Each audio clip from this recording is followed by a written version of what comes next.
নমস্কার, জয়িতার জীবনধারার আরো একটা পর্বে তোমাদের স্বাগত। তোমরা কেমন আছো?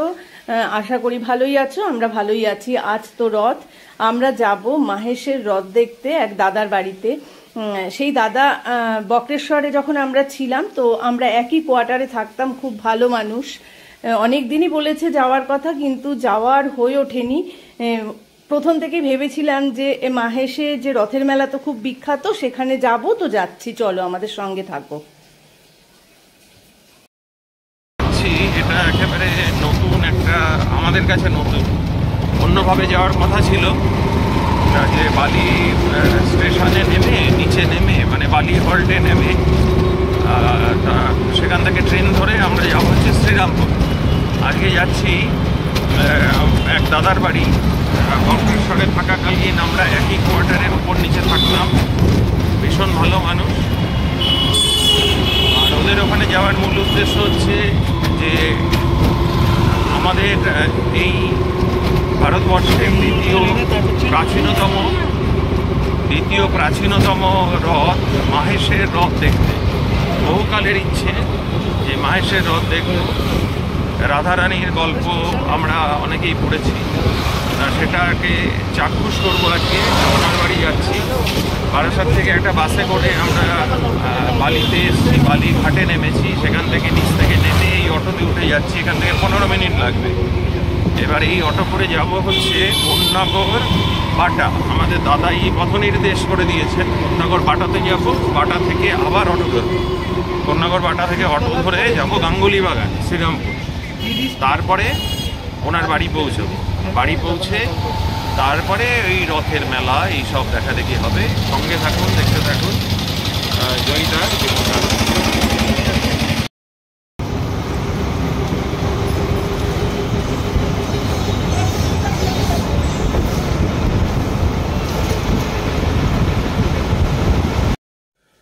কোন্নগর বাটাতে আমরা নামলাম।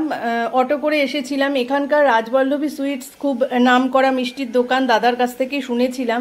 দাদা যেহেতু সুগার পেশেন্ট, সেই জন্য আমাদের একটু বেছে মিষ্টি নিতে হবে, কেন কড়া পাকের মিষ্টি তো খেতে পারবে না। তো আমি অল্প মিষ্টির যে সমস্ত সন্দেশ আছে সেখান থেকে 4 রকম মিষ্টি আমি নিলাম।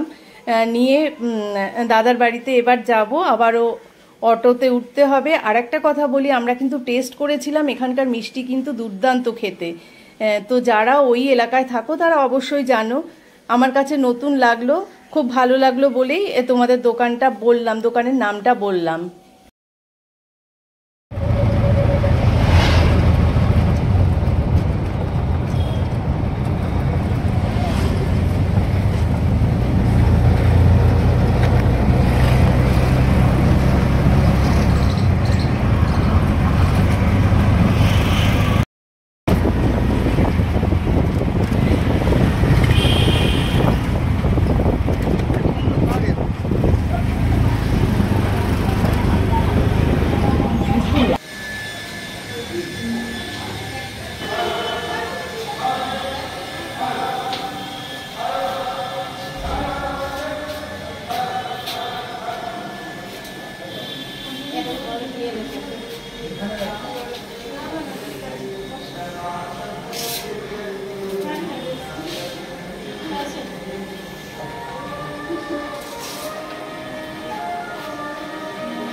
মানে আমরা একসঙ্গেই থাকতাম। পিডিসিএল তো এখনো আছে, দাদা রিটায়ার করেছেন। আমরা যখন বক্রেশ্বরে থাকতাম একই কোয়ার্টারে থাকতাম। আমরা দোতলায় থাকতাম আর দাদারা নিচতলায় থাকতেন। এবার সেখান থেকে এতটা ভালো সম্পর্ক, মানে কেউ বলবে না যে দাদা আর বৌদি আমাদের নিজের কেউ নন। মানে রক্তের সম্পর্ক নেই, নিজের তো বটেই, না হলে কি এরকম হয়? আমরা আসি এত দূর থেকে। আর সব থেকে বড় কথা, দাদা কিন্তু ভীষণ অসুস্থ, বৌদিও অসুস্থ। সেই অবস্থায় মানে আমাদের বাড়ি ভুবানের যে রিসেপশন, সেখানেও যেতে কিন্তু বলেননি। সেই জন্য ভাবি যে এত ভালো সম্পর্ক যাদের সঙ্গে, তাদের বাড়িতে আসবো না এটা তো হতে পারে না। আর মাহেশের রথ কিন্তু একেবারেই সামনে, সেটা অবশ্যই তোমাদের দেখাবো। আর এখন আমরা অনেক আনন্দ করবো, অনেক কথা বলবো, এতদিনকার গল্প সব জমে আছে। এখন হর করে বেরোবে, কারণ বৌদিও প্রচুর কথা বলে, আমিও প্রচুর কথা বলি। এবার যে সেটা কোন পর্যায়ে যাবে জানি না। এবার তোমরা থাকো সঙ্গে, দেখতে থাকো সারাদিন কি কি করি। আমরা সকালে কি খাবো সেইটা শুনে কিন্তু দাদা নিচের থেকে ধোসা নিয়ে এলেন, মানে নিয়ে আসলো। আর ওখানে কিন্তু বেশ ভালো রকম সাউথ ইন্ডিয়ান খাবার পাওয়া যায়, উত্তপম, তারপরে ইডলি, ধোসা। তো অন্য সাউথ ইন্ডিয়ানের যে সমস্ত খাবার সেগুলো কিন্তু আমার পছন্দ নয়, সেই জন্য ধোসাটাই আনতে বললাম আর সেটাই নিয়ে এলো। আর এগুলো কিন্তু মানে ধোসাগুলো বেশ বড় সাইজের, মশলা ধোসা, বেশ সুন্দর গন্ধ বেরোচ্ছে। এখন খেতে কেমন সেটা খেয়ে অবশ্যই বলবো। সঙ্গে দিয়েছিল একটা চাটনি আর সাম্বার। গন্ধতে কিন্তু বেশ ভালোই লাগছিল। অন্যান্য অনেক জায়গায় ধোসা খেয়েছি, এরকম গন্ধ কিন্তু অনেক জায়গাতেই পাওয়া যায় না। লস্যি খাওয়ালো, আমি প্রথমে বুঝতেই পারিনি ওটা আমুলের লস্যি, মানে ভেবেছিলাম, পরে শুনলাম যে বৌদি আর দাদা মিলে বানিয়েছেন। এতটা ভালো লস্যি কিন্তু মানে খুবই ভালো লেগেছে, অনেকদিন খাইনি এটাই বলতে চাইছি। তারপরে চলে এলো দোসা, এত বড় বড় সাইজের। আমি তো খেতে পারবো না এতটা, অর্ধেকটা খাবো, তাই দাদাকে বললাম যে আপনি অর্ধেকটা করুন, তারপরে অর্ধেকটা খাবো। তারপরে আরো এত এত রান্না করে রেখেছে, সেগুলো যখন খাবো সবই দেখাবো। হ্যাঁ হ্যাঁ হ্যাঁ, শুরু করুন। তো আমরা খেতে থাকি, ঠিক আছে? বৌদি তুমিও নিয়ে এসো।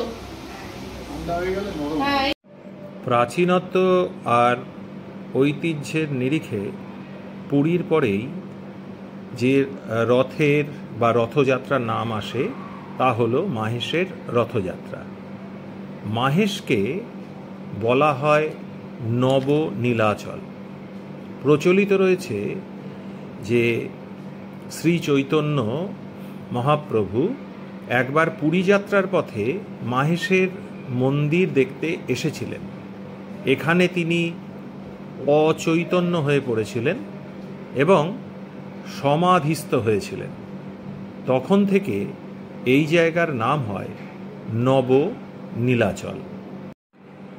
ধ্রুবানন্দ ব্রহ্মচারী এই নামে এক ব্যক্তি 14 শতাব্দীতে পুরীতে তীর্থ করতে যান এবং তার ইচ্ছে হয়েছিল জগন্নাথ দেবকে দর্শন করে তাকে ভোগ খাওয়াবেন, কিন্তু মন্দির কর্তৃপক্ষ তারা কিন্তু তাকে বাধা দেন। তিনি প্রচণ্ড দুঃখ পান এবং প্রাণ বিসর্জন দেবেন বলে ঠিক করেন। এবার অনশন শুরু করেন। অনশনের তৃতীয় রাতে তিনি ভগবান শ্রী জগন্নাথ দেবের স্বপ্নাদেশ পান।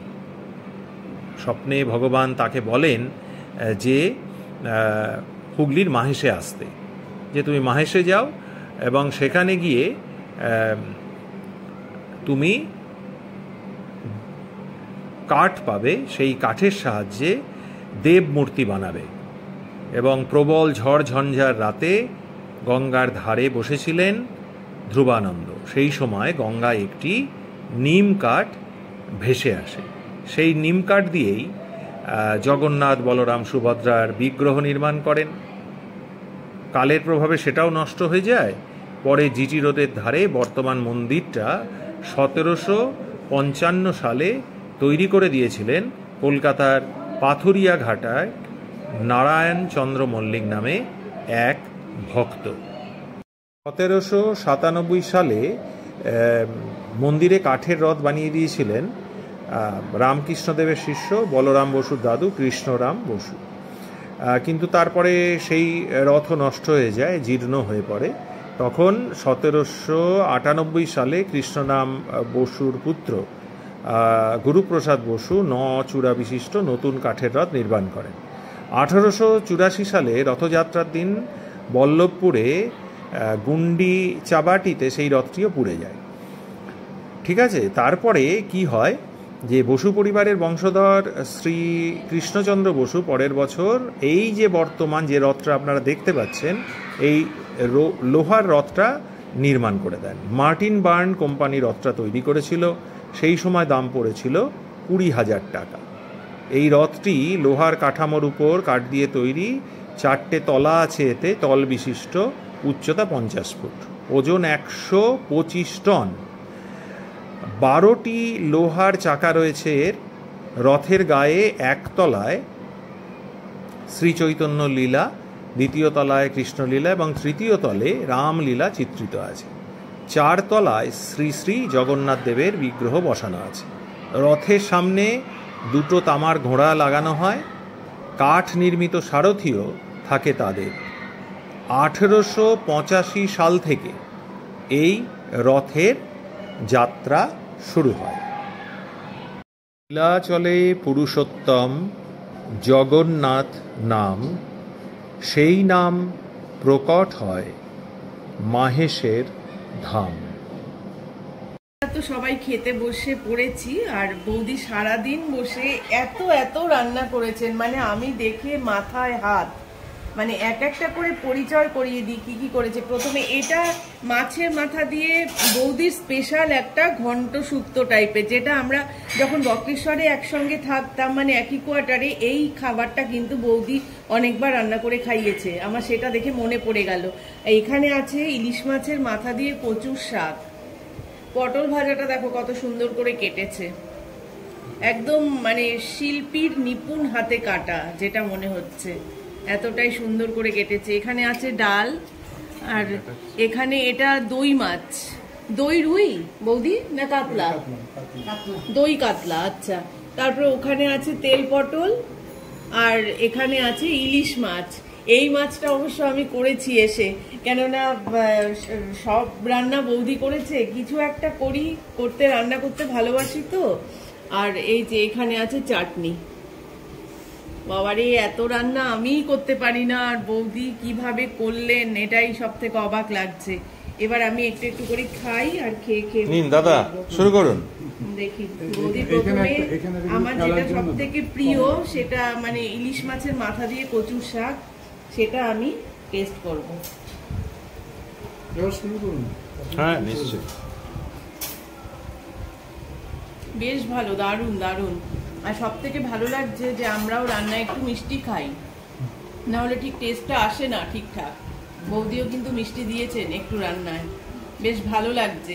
আসলে মিষ্টি না দিলে না টেস্টের ব্যালেন্সটা ঠিকঠাক আসে না। ভীষণ ভালো হয়েছে খেতে। তো খাওয়ার সময় আর এত কথা বলবো না, না হলে খেতে পারবো না। প্রচুর মাছ টাছ দিয়েছে তো, এগুলো খেতে হবে, গলায় আবার কাটা ফুটে গেলে পরে আর ব্লগ তৈরি করতে পারবো না, সেই জন্য খেতে থাকি, ঠিক আছে?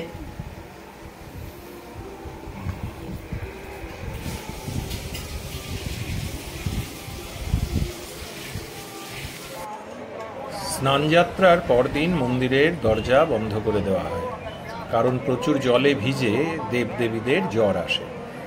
তাঁদের চিকিৎসা করেন 3 জন কবিরাজ। জগন্নাথ দেব, বলরাম এবং সুভদ্রার জন্য পাঁচন প্রস্তুত করেন তারা। এই পাঁচন সেবন করে 3 দেবদেবী সুস্থ হয়ে ওঠে। রথের আগের দিন মন্দিরের দরজা খুলে দেওয়া হয়। সেদিনই জগন্নাথ দেবকে রাজা রূপে অভিষিক্ত করা হয়। 3 দেবদেবীর অঙ্গে ওঠে নতুন পোশাক, বিশেষ সজ্জায় সজ্জিত করা হয় তাদের। এই অনুষ্ঠানকে বলা হয় নবকলেবর। রথযাত্রার দিন রথে চাপিয়ে বিশাল ধুমধাম সহকারে দেবতাদের নিয়ে যাওয়া হয় গুন্ডি চাবাটিতে। মাহেশে গুন্ডি চাবাটিকে বলা হয় কুঞ্জবাটি বা মাসির বাড়ি। তবে এই মাসে কিন্তু জগন্নাথ দেবের মায়ের বোন না, তিনি হলেন পুরুষোত্তম ভগবানের বান্ধবী পৌর্ণমাসী। অসংখ্য ভক্ত রাশি, যেটা আমরা দেখতে পাচ্ছি, রশি টেনে পায়ে হেঁটে জিটি রোড ধরে সাড়ম্বরে দেবদেবীদের মাসির কুঞ্জবাটিতে পৌঁছে দেয়। যাত্রাপথে কাঁসর ঘণ্টা তো বাজেই, তার সঙ্গে বাজে বিউগল। সাধারণ দিনগুলিতে ভক্তদের দেবদেবীর বিগ্রহ স্পর্শ করতে দেওয়া হয় না, কিন্তু সোজা রথ এবং উল্টো রথের দিন ভক্তরা বিগ্রহ স্পর্শ করতে পারেন, প্রণাম করতে পারেন, এমনকি দেবদেবীদের মালা পরিয়ে প্রার্থনাও জানাতে পারে। লক্ষ্মী দেবীকে মন্দিরে একা রেখেই শ্রী জগন্নাথ দেব বান্ধবীর বাড়িতে বেড়াতে চলে যান। মাহেশের রথযাত্রা আরেকটির উল্লেখযোগ্য অংশ হল একদিনের হোড়া পঞ্চমী উৎসব। রথযাত্রা শুরুর 5ম দিনে এই উৎসব হয়। সেদিন পালকিতে চড়িয়ে মশাল নিয়ে এলাকার ছেলেরা মন্দির থেকে মা লক্ষ্মীকে কুঞ্জবাটিতে বা বাঁশির বাড়িতে নিয়ে যায়। সেখানে লক্ষ্মী দেবী সর্ষে পোড়া দিয়ে জগন্নাথ দেবকে বশ করেন বা বশ করার চেষ্টা করেন, যাতে ভগবান পুরুষোত্তম বান্ধবীকে ছেড়ে আবার তার কাছে ফিরে আসে। কি মজার উৎসব, তাই না? এই সর্ষে পোড়া নিতে বহু ভক্ত ভিড় জমান। 9 দিনের মাথায় উল্টো রথে ভগবান জগন্নাথ দেব আবার ফিরে আসেন তার নিজের মন্দিরে। মাহেশের রথের কথা বলছি, অথচ রাধারানীর কথা বলা হবে না, সেটা কখনোই হতে পারে না। রাধারানীর মায়ের তখন জ্বর একটু কমেছে, কিন্তু অসুস্থ মাকে তো ওষুধপত্র দিতে হবে, সে পয়সা সে কোথায় পাবে? তাই বনফুলের মালা গেঁথে রাধারানী এসেছিল মাহেশের রথে। কিন্তু রথের দড়ির টান অর্ধেক হতে না হতেই ঝড় বৃষ্টিতে ভেঙে গেল মেলা। তা মেলা ভেঙে যাওয়াতে তো লোকজনও চলে গেল, মালা বিক্রি তো হলো না। তবুও আশায় সেদিনের বালিকা ভেবেছিলেন যে হয়তো বৃষ্টি যখন কমে যাবে লোকজন আসবে, তখন তো তার মালাগুলো বিক্রি হবেই। তাই বৃষ্টিতে ভিজেও এতটুকু ওখান থেকে সরেনি। রাত গভীর হলো, কেউ এলো না মালা কিনতে। কান্না নেমে এলো রাধারানীর চোখ জুড়ে।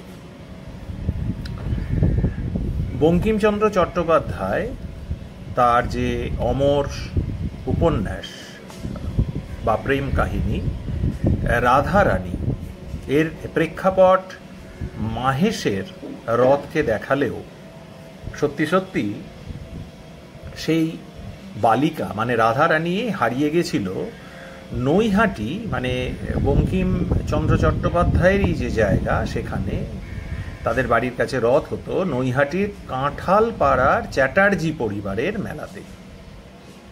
এবং এই বিষয়ে অনেক কিছু প্রমাণও পাওয়া গেছে নানান সূত্র থেকে। আর সেদিন ঝড় বৃষ্টি তো ছিলই না, তবে একটা জিনিস ঘটেছিল, মানে ওখানকার কাঁঠালপাড়ার চ্যাটার্জি পরিবারের রথ টানতে টানতে তা বন্ধ হয়ে যাওয়ার কিন্তু ঘটনা ঘটেছিল, সেরকম একটা ঘটনা রয়েছে। আর সেদিনের মেলায় তো যে কেউ হারিয়ে যেতে পারতো, হারিয়ে যাওয়ার গল্প তো থাকবেই। মেলাতে হারিয়ে যায়, ভাই বোনের থেকে বিচ্ছেদ হচ্ছে, এরকম প্রচুর ছায়াছবি আমরা দেখেছি।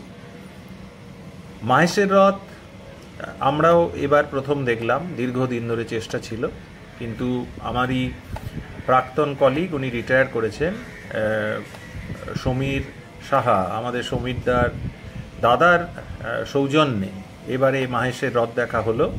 শুধু আমরাই রথ দেখলাম না, সঙ্গে সঙ্গে আপনাদেরও রথ দেখানোর চেষ্টা করলাম। যদি এবারে রথ কিন্তু অনেক দেরিতে বেরিয়েছে। অন্যান্য দিন শুনছিলাম যারা রথ দেখছিলেন ওখান থেকে, আমরা তো ছাদের ওপর থেকে দেখছিলাম, নিচে যা ভিড়, ওখানে গেলে আমাদের দম বন্ধ হয়ে যাওয়ার অবস্থা হতো। যে এবারে রথ বেরিয়েছে কিন্তু অনেক পরে। কি কারণে বেরিয়েছে কারণ জানা নেই, তবে যাই হোক না কেন আমাদের মাহেশে এসে রথ দেখা সার্থক। কারণ রথের চাকা গড়ানো আমরা দেখেছি, প্রচুর লোক একসাথে রথ টানছেন এবং একটা নির্দিষ্ট ছন্দে কিন্তু রথ চলছে, কিছুটা এগিয়ে যাচ্ছে আবার থামছে, আবার চারিদিক পরিষ্কার হচ্ছে। যতক্ষণ না কোনো রকম দুর্ঘটনা ঘটার সম্ভাবনা চলে যাচ্ছে, কোনো সম্ভাবনা থাকছে না, ততক্ষণ কিন্তু রথের এই যে রথ চললো তার মানে আগেটা কিন্তু পরিষ্কার করা হয়েছে, আশপাশ এবং আগে পরিষ্কার করে রথকেই টেনে নিয়ে যাওয়া হলো। আবার কিছুক্ষণ করে কিছুটা গিয়ে কিন্তু রথ আবার দাঁড়িয়ে যাবে, আবার অর্থাৎ ছন্দে ছন্দে রথ এগিয়ে যাবে। 6:05 বাজে আমাদের যাওয়ার কিন্তু সময় হয়ে গেছে। দেখো একবারেই ড্রেস পরে বসে আছি দাদা বৌদির পাশে। যেতে হবে কিন্তু যেতে মন চাইছে না। সত্যি কথাই পুরোনো দিনের লোকদের সঙ্গে এমন একটা সেন্টিমেন্ট জড়িয়ে থাকে না, যেটা ইচ্ছে করলেও কিন্তু এড়ানো যায় না। এই একবার এলাম, আবারও ভাবছি আবারও আসতে হবে, কেননা এখানে মনে হচ্ছে কি জানো তো, যে শেকড়টাই মনে হয় গাঁথা আছে। জানি না এই কোন টান, তবু টান তো নিশ্চয়ই আছে, না হলে অত দূর থেকে এলাম কেন। তো সারাদিন আমরা অনেক আনন্দ করলাম। কালকে রথের কিছু কিছু অংশ, মানে মাহেশের রথের দড়ি টানা থেকে শুরু করে কিছু কিছু অংশ অবশ্যই তোমরা দেখতে পেলে। আর সারাদিন সেই রথ করতে করতেই কিন্তু কেটে গেল, কেননা বৌদির বাড়ি তো একেবারেই রাস্তার পাশে, আর অনেক লোকজন আসে, ব্যালকনি থেকে বসলেও সব কিছু দেখা যায়। তো আমরা ছাদে চলে গিয়েছিলাম ভালোভাবে ছবি তোলার জন্যে, ভিডিও করার জন্যে। তো এইভাবে সারাটা দিন প্রায় রাত 8টা সাড়ে 8টা অবধি কেটে গেল। তারপরে রথের বেলা দেখতে যাওয়ার মতন শক্তি ছিল না, ইচ্ছে অবশ্যই ছিল কিন্তু শক্তি আর ছিল না, তো যাওয়া হয়ে ওঠেনি। তো ভালোই হলো, পরে ওই 8:30 থেকে 10টা অবধি প্রচুর গল্প হলো, সেগুলো ভিডিও করতে একেবারেই মনে নেই। তারপরে রাতে খাওয়া দাওয়া করে কিন্তু ঘুমিয়ে পড়লাম। আজ তো যেতেই হবে, হাজবেন্ডের স্কুলে না গেলে চলবে না, আজকে প্রচুর কাজ আছে, তো যেতে ইচ্ছে করছে না, যেতে হবে। তো কেমন লাগলো ভিডিওটা তোমাদের সেটা কিন্তু জানাতে অবশ্যই ভুলো না। ভালো লাগলে একটা লাইক করো, আর খুব ভালো লাগলে আমার পাশে থেকে যেও, আত্মীয় বন্ধু সবার সঙ্গে অনেক অনেক করে শেয়ার করো। যারা এতদিন ধরে আমার ভিডিও দেখছো তাদের অসংখ্য ধন্যবাদ, শুভেচ্ছা, ভালোবাসা। আর যারা আমার চ্যানেলটাকে এখনো সাবস্ক্রাইব করোনি তাদের কাছে অনুরোধ রইল চ্যানেলটাকে সাবস্ক্রাইব করে পাশে থাকার। খুব ভালো থেকো, সুস্থ থেকো, সুন্দর থেকো। আবার দেখা হবে পরবর্তী ভিডিওতে। আমাদের ট্রেনের টাইম হয়ে গেল, আমরা এবার আসি, কেমন?